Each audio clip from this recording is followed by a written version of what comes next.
Hello, and welcome to Dystopian Review, the place where we dream about nightmare worlds. I'm your host, Jesse Pohlman, and today we're going to discuss a little book called 1984 by George Orwell. But if you're even a little bit internet savvy, you've already read about 1984. You know its plot summary, you know the book reviews, you know everything about it. So instead, we're going to ask what is probably the most popular question about this novel. Is it 1984 yet?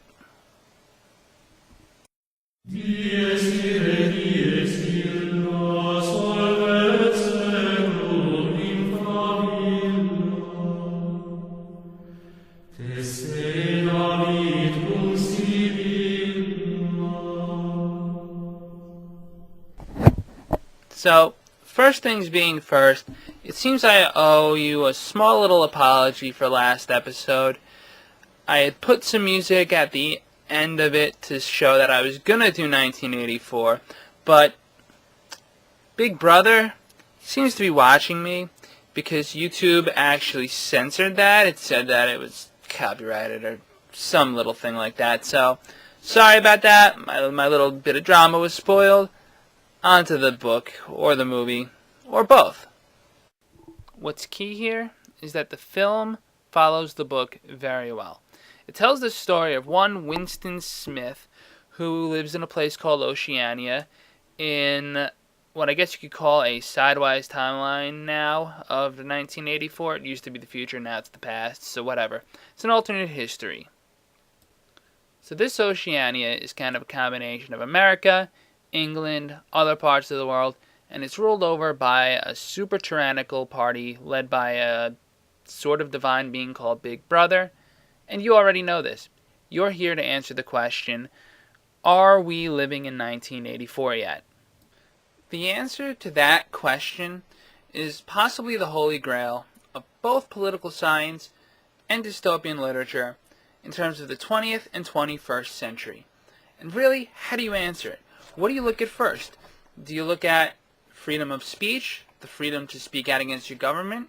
Do you look at privacy? Do you look at political choice? Do you look at freedom from tyranny? Do you look at simple things like the access to food, clothing, medicine, water? I have a list. I have a giant list, and I can't begin to answer these questions. Now, this is a short little list I chicken scratched in about 5 minutes. But unless you're this guy right here, chances are this is about the best you've got to go on to judge whether or not we live in some sort of dystopian, Orwellian society. And I do mean Orwellian. That is the word that has become synonymous with a tyrannical regime, and for good reason. So, first things first, we need to get the Nazi regime and the Soviet Union under Stalin out of the picture. They existed before 1984 was written. They are in fact mentioned in his book. They can't be Orwellian. They came before Orwell. During the scene where Winston is tortured, his tormentor remarks that while the party is like the Nazis and like the communists, they're different in their beliefs in one underlying fashion. The party isn't interested in making a utopia at the end of their reign. They're interested in simply holding on to power. They don't suffer any delusions, says the bad guy.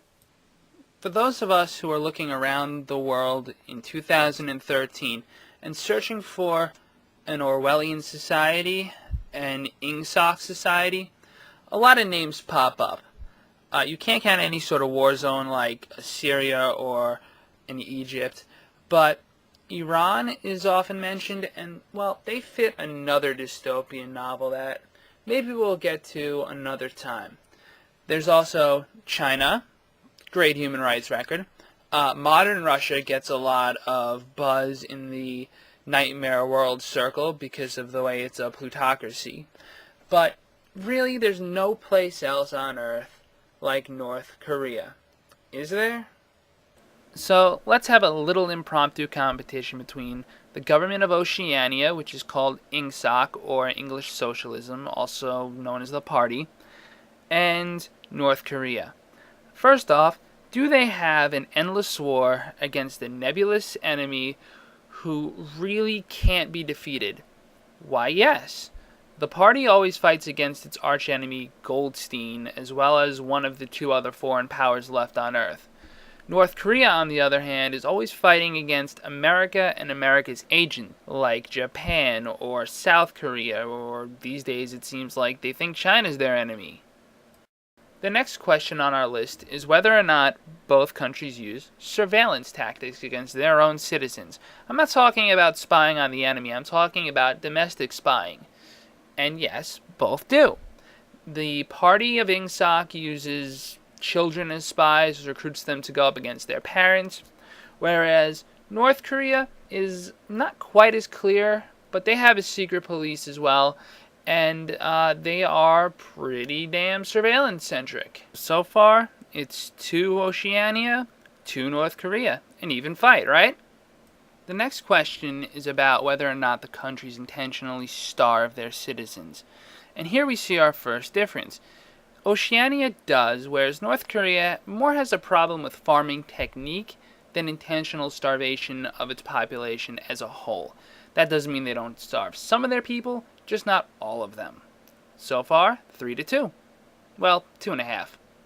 So as we turn to the good old gulag, guess what?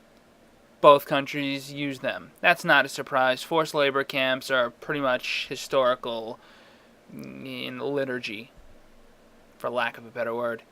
Our first major difference comes with how power is acquired in this country. Oceania has an admittance exam to the inner party, the upper class, whereas North Korea, rulership is inherited from father to son, like the 3 little Kims. Our next difference is one of the scariest. While North Korea is brutal and repressive, they don't have a scientific approach to it. North Korea, yeah, they torture people, and they do it to support their regime, but the Oceanians do it to make their own victims support the regime.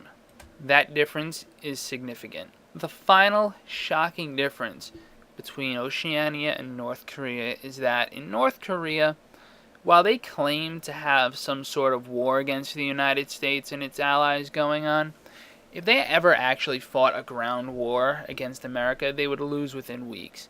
They would cause a lot of damage and kill a lot of innocent people, but they would lose. In Oceania's case, their world has only 2 other countries left. They can fight both of these superpowers and have an internal rebellion and still be secure in their borders, because the truth is, nobody's fighting to conquer somebody else, they're fighting to control their own population. So, I've talked a lot about this book, and I've talked a lot about this here list, and I've even talked about North Korea some, and you're asking yourself what this has to do with whether or not we live in 1984. We probably being American, since I'm American, but your mileage can vary, and hey, I'm cool with that. So what does it have to do with 1984 anyway? The truth is that while there are some people who take the threat to our freedoms out of context, there are others who actually suffer the consequences of those attacks on our freedom. This man is Barrett Brown.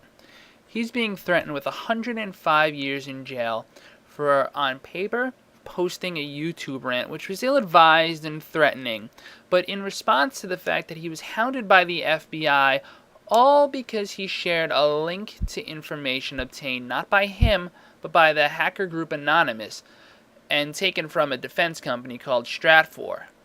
The man pictured here is Aaron Schwartz. As my previous iteration of Dystopian Review so helpfully points out, Mr. Schwartz was being charged with the theft of academic journals from JSTOR using MIT's internet. He was facing a sentence of up to 35 years in prison. Also, as my previous article points out, the maximum penalty in New York State for a Class 1 rapist, somebody convicted of rape, is 25 years. That maximum penalty is 10 years less for rape than Aaron Schwartz faced for stealing academic papers.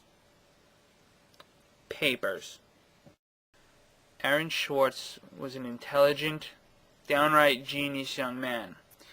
He was hounded by the police for nothing of a crime, and he took his own life as a result.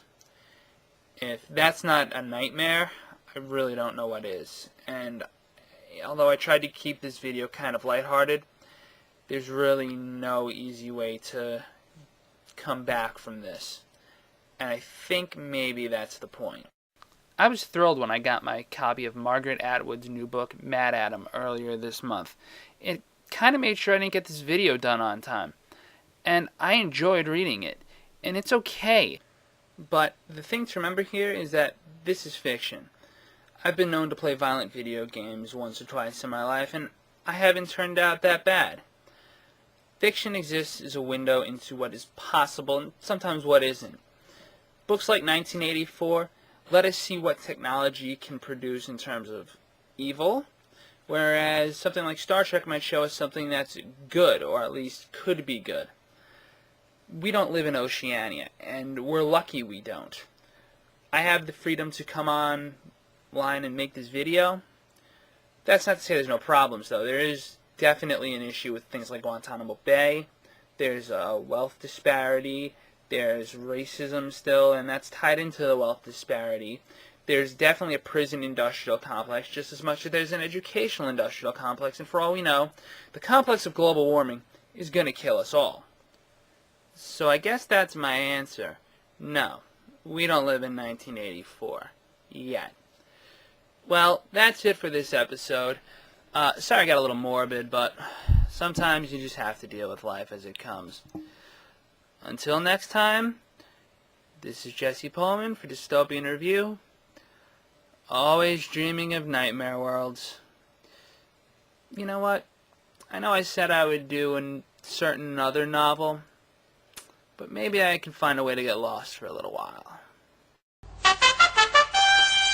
You are warned to stand by for an important announcement at 15:30.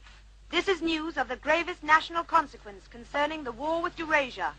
15:30.